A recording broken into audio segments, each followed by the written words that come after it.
वालेकुम।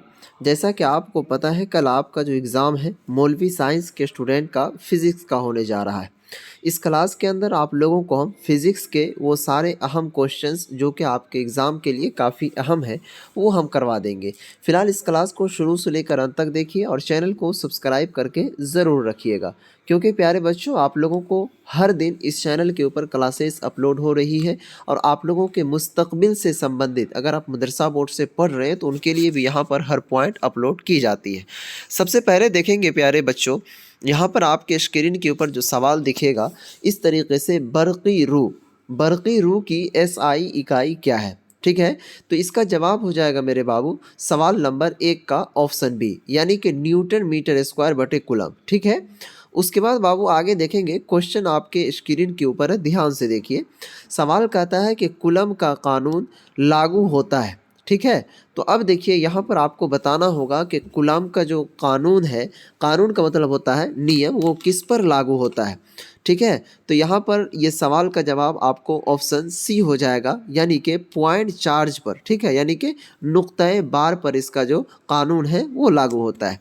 आगे बढ़ते हैं हम नेक्स्ट क्वेश्चन की ओर। सवाल आपके स्क्रीन के ऊपर है कि कैपेसिटर की गुंजाइश, ठीक है, इसकी एसआई इकाई क्या है। तो मेरे बाबू ये सवाल का जवाब ऑप्शन सी हो जाएगा, यानी कि फैराड। कैपेसिटर की जो गुंजाइश की इकाई है वो फैराड है।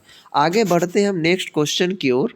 इस तरीके से यहाँ पर देखेंगे, सवाल आपके स्क्रीन के ऊपर है कि रेसिस्टिविटी की एसआई इकाई क्या है। ठीक है, तो इसका जवाब हो जाएगा बाबू ऑप्शन डी, यानी कि sorry option B, ohm metre. ठीक है, उसके बाद आगे हम बढ़ते हैं नेक्स्ट क्वेश्चन की ओर जो आपके स्क्रीन के ऊपर है, ध्यान से देखिए। सवाल कहता है कि ड्राफ्ट वेलोसिटी, ठीक है, इसका जो इन्हिसार है वो किस पर होता है।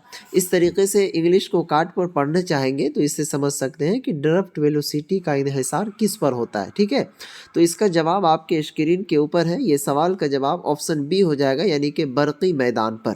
आगे बढ़ते हैं बाबू, नेक्स्ट क्वेश्चन है। सवाल कह रहा है कि मकनातीसी मैदान का एसआई इकाई क्या है।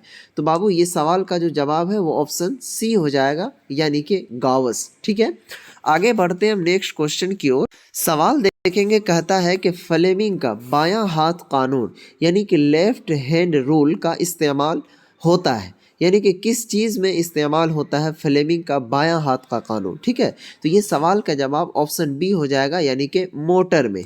नेक्स्ट क्वेश्चन है आपके स्क्रीन के ऊपर, ध्यान से देखिए कि फ्लेमिंग का दायां हाथ कानून, यानी कि राइट हैंड रूल मुताल्लिक है किससे। तो इसका जवाब हो जाएगा बाबू ऑप्शन बी, यानी कि जनरेटर से। नेक्स्ट क्वेश्चन की ओर बढ़ते हैं। सवाल कहता है कि ट्रांसफार्मर किस उसूल पर काम करता है। तो बाबू ये सवाल का जवाब आप लोग देने की कोशिश कीजिएगा। ऑप्शन सी इसका जवाब हो जाएगा कि म्यूचुअल इंडक्शन के ऊपर जो है ये ट्रांसफार्मर का जो उसूल है वो काम करता है। उसके बाद आगे बढ़ेंगे। नेक्स्ट क्वेश्चन है, कह रहा है कि हिंदुस्तान में एसी करंट की फ्रीक्वेंसी होती है। ठीक है, तो अब देखिए यहाँ पर हिंदुस्तान के अंदर जो एसी करंट की, ठीक है, एक होता है डीसी, एक होता है एसी। ठीक है, तो एसी करंट की जो फ्रीक्वेंसी है हिंदुस्तान के अंदर, इसका ऑप्शन सी हो जाएगा, यानी कि 50 हर्ट्ज। ठीक है, नेक्स्ट क्वेश्चन आपके स्क्रीन के ऊपर है, यहाँ पर देखेंगे। सवाल कह रहा है कि लेंस का कानून मुताल्लिक है, तो किससे इसका कानून मुताल्लिक है। तो क्या कहते हैं, बरकनातीसी अलका से। ठीक है प्यारे बाबू, नेक्स्ट क्वेश्चन है, कहता है कि फोटो इलेक्ट्रिक असर का इन्हिसार होता है। तो फोटो इलेक्ट्रिक असर का इन्हिसार किस पर होता है बच्चे। तो ये सवाल का जवाब हो जाएगा ऑप्शन बी, यानी कि फ्रीक्वेंसी के ऊपर। उसके बाद आपके स्क्रीन के ऊपर क्वेश्चन है, कह रहा है कि रदरफोर्ड ने दरियाफ्त किया था। तो कौन सी चीज़ को इन्होंने दरियाफ्त किया था। तो इसका जवाब हो जाएगा कि न्यूक्लियस। ठीक है, नेक्स्ट क्वेश्चन आपके स्क्रीन के ऊपर है, कहता है कि बोहर मॉडल कामयाब है। ठीक है, तो बोहर मॉडल जो कामयाब है वो किसके लिए कामयाब है। तो हाइड्रोजन एटम के लिए। नेक्स्ट क्वेश्चन आपके स्क्रीन के ऊपर है, ध्यान से देखेंगे। सवाल कहता है कि न्यूक्लियर, ठीक है, फिशन में क्या होता है? हल्का मरकज़ बनता है, भारी मरकज़ टूटता है या फिर मरकज़ जुड़ते हैं? तो ये सवाल का जवाब ऑप्शन बी हो जाएगा, यानी कि भारी मरकज़ टूटता है। नेक्स्ट क्वेश्चन आपके स्क्रीन के ऊपर है, ध्यान से देखेंगे। सवाल कहता है कि गेट का आउटपुट 1 कब होता है? ठीक है? तो उसके बाद जवाब है यहाँ पर इसका ऑप्शन सी, यानी कि तमाम इनपुट 1 पर। ठीक है?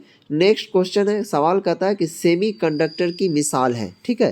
तो सेमीकंडक्टर की जो मिसाल है बाबू, ये हो जाएगा ऑप्शन सी, यानी कि सिलिकॉन। इस तरीके से प्यारे बच्चों, आपको इस क्लास के अंदर 20 ऑब्जेक्टिव क्वेश्चन को करवाया है, जो कि आपके मारूजी सवालात हैं। इसे आप देख करके रट करके जाइएगा, इंशाअल्लाह आपका जो एग्ज़ाम है वो काफ़ी अच्छा जाएगा। मुझे उम्मीद है कि आप लोगों का एग्ज़ाम भी काफ़ी अच्छा चल रहा होगा। इंशाअल्लाह अल्लाह ताला आपके एग्ज़ाम को कामयाब बनाए, क्वेश्चन को भी आसान बनाए, ताकि आप कामयाब हो सके।